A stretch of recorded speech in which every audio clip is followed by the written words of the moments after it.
Avant de commencer, n'hésite pas à t'abonner, ça permet de faire grandir la chaîne.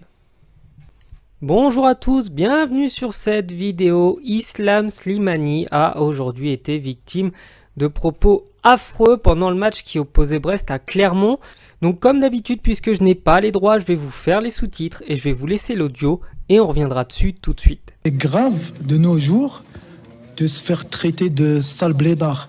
Ça, c'est grave. Moi, je suis fier d'être blédard, je suis fier d'être algérien. C'est pas donné à tout le monde d'être algérien. Là, en Ligue 1, avec tous les caméras qu'on a, et tu te fais insulter de sale blédard, c'est grave. Je trouve ça, c'est grave. Après, le plus important, c'est notre victoire.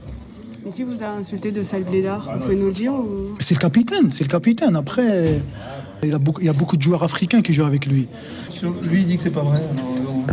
Si c'est pas vrai, moi je vais pas. Je suis pas fou. Je vais pas dire ça.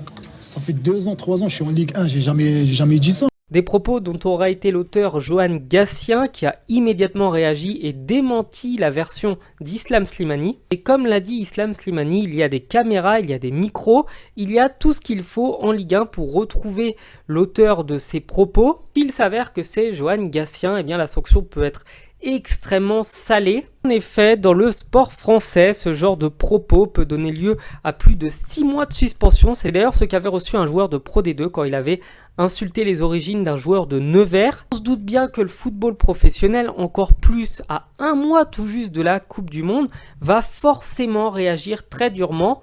Et n'oubliez pas non plus que les joueurs jouent en équipe, qu'il y a forcément dans toutes les équipes des joueurs d'origine africaine. Quand une équipe sait qu'un de ces joueurs est capable de proférer des insultes racistes, eh bien je peux vous certifier, vous assurer et vous promettre que les joueurs ne voudront pas jouer avec lui et que le joueur va probablement devoir partir du club. Le club de Clermont va forcément se désolidariser du joueur s'il a bel et bien tenu ce genre de propos et le joueur risque, et si c'est le cas, ce serait tant mieux, d'être tout simplement viré de l'équipe pour faute grave. Voilà, cette vidéo est déjà terminée.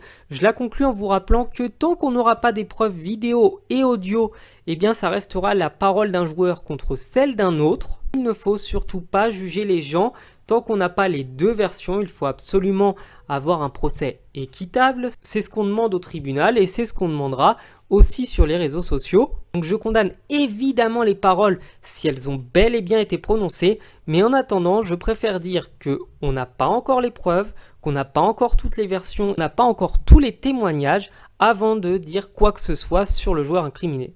Je vous souhaite évidemment une bonne soirée, je vous dis à bientôt sur la chaîne. Ciao.